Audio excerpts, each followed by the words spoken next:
everybody, welcome back to my channel. My name's Christina and today is my Harry Potter Project Pan update number 2. So as you guys know, last year I started my Harry Potter Project Pan and this year we are back for round 2. This time around we are only doing it until the end of the year, until December 10th, and I only have 4 prompts. So basically how I do my Harry Potter Project Pants is pants. Did I just say pants? How I do my Harry Potter Project Pants is pants. Clearly need more coffee, good lord. So basically how I do my Harry Potter Project Pans is I develop prompts, and those prompts are devised from the books and from the movies, and I just take themes from them to pick products. I also opened up this project to a bunch of people this year, and I will have the playlist and the spreadsheet down below of everyone. This is including people on YouTube and on Instagram, so if you want to check out a bunch of other magical updates, definitely make sure to check that out. And now, let's get into this update. But before I do that, definitely make sure to hit that subscribe button because I do upload on Monday, Wednesday, and Friday at 2 p.m. Pacific Standard, and I don't want you guys to miss out on any of my videos. These videos in particular go out on the 13th of every month until December. Did I say December 10th earlier? I meant December 13th. All of my project pans are getting mixed together and I have scramble brain apparently today. Now let's get into this update. So the first product that I want to update you guys on is from my House Pride section. You can probably see it from looking at me. My inner corner highlight is very silvery blue, and it's from my Blue Moon palette, which have y'all discovered that if you try to clean the outside of this palette with anything other than just plain water, it just wipes right off? Don't use alcohol, apparently. Or Clorox wipes.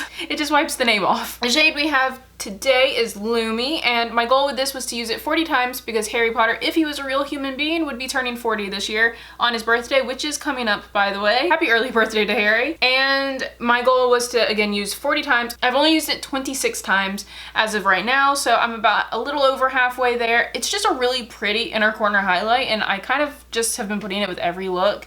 And I'll touch up sometimes throughout the day because I just think it's really pretty. Like I said, I have it on today, and I don't know, it's really cool to see it in person. I think on camera it looks a little bit more silver than it does, but in person it's like really nice and like almost a periwinkle blue.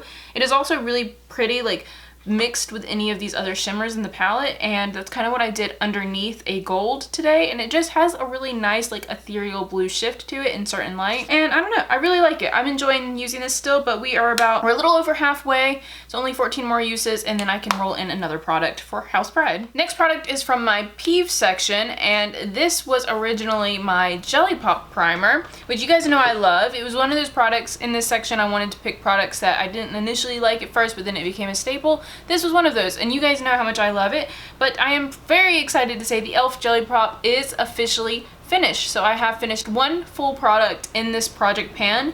I will say this didn't have as many uses in it as I thought it would. It was only like, I think 27 uses altogether or something, or 30 uses. Not too many for an entirely brand new primer. So that's a little bit of a bummer, but again, I didn't completely count every single use because I did use it a few times before I put it in this project pan, so I'm not sure how many uses. I do have a brand new one of this, and I would be very interested to just count every single time I use it to see how long it lasts so I can do the math on it. It's not an expensive primer by any means, but I do find like makeup math interesting. This is a successful product, and I'm gonna roll in another one. Some people are rolling in products, some people aren't, but I have decided I'm just gonna keep rolling products in as I see fit. So to roll into this place to replace my Peeves product is another one that I felt the exact same way about, and it's ironically another primer and ironically another e.l.f. primer, and it's the e.l.f. Poreless Putty Primer. So if you watch my Shop My Stashes, I rolled this in recently because I wasn't sure how I felt about it, and ever since I rolled it in, I've been using it a lot, and I thought for a while there it was breaking me out. I haven't been breaking out where I've been putting this. I've basically only been putting it on my cheeks, and it has really helped just kind of smooth my pores out. I don't really put it anywhere else, so anywhere else I get breakouts I know isn't obviously from this, and I haven't broke out here yet, so I'm thinking something else was breaking me out at some point. But I've really been enjoying this. I feel like it actually makes a visible difference in my pores. It feels like my foundation just kind of sits on it a little bit better, and just overall I look a little bit more even.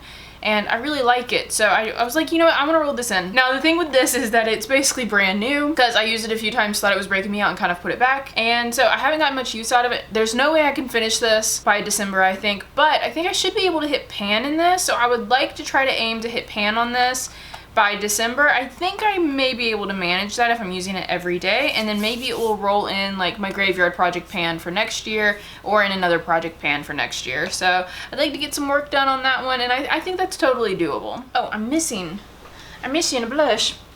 My blush. The next product is from my Extendable Ears section, and this is a product that you bought because you heard about it from someone or somewhere.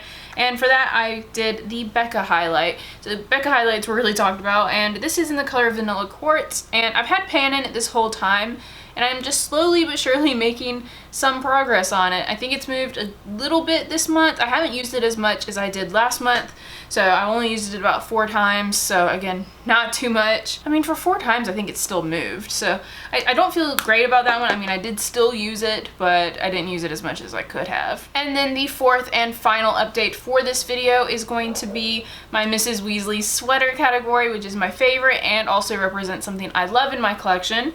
And it is my Wet n Wild Baked Blush in Don't Flutter Yourself. Now this guy I have been wearing a ton. I'm not wearing it today, ironically, but otherwise I have been wearing a lot. The pan has really extended. I magically hit pan on this really early. On the first update I'd already hit pan. I didn't realize the pan was like so shallow, I guess, that it would be a lot harder. So I think I can very doably finish this, which I added in my last update, and I still feel very, very hopeful. The pan has extended a lot. There's a lot of pan showing now, and I don't use much of this when I do. Again, I think I showed you in my last video, but like I take a brush like this, like something really loose and dense, and I just kind of brush it on like I would a highlight over a different blush. So the amount of progress I've made on this is very encouraging. I think I should be able to finish it by December. I don't think it's going to be any earlier than that. At least not right now. I don't think it will be earlier than that. But regardless, I feel really good about the progress that has been made in that blush. And I'm just really impressed that I had pan so easily. And so that, guys, is my entire magical update for today. I feel like I feel really good about a lot of these products. Like, I feel like I'm making progress. It's nice to have like some Harry Potter essence in my brain when I'm doing my makeup in the morning, especially with the Blue Moon palette. I just feel like it makes me feel very Ravenclaw. And a lot of you guys have been telling me about the Ulta collection that has come out about Harry Potter, and I guess I'll just mention it here. I'm a little bummed with the eyeshadow palettes. Did you guys read the names on those eyeshadow palettes? It's a big bummer. It's also licensed, but I feel like they could have done a better job. I'm still holding out that an indie company will come out with some Harry Potter makeup that actually feels a little bit more authentically Harry Potter, but at least something was made, I guess, because I feel like we've all been kind of waiting for a really good makeup launch, but I guess we're still gonna be waiting. But yeah, I'm a little bummed about it. I was really excited at first, and then I read the shade names, and I was like, aww. Like, what does Bo Baxton gotta do with Ravenclaw?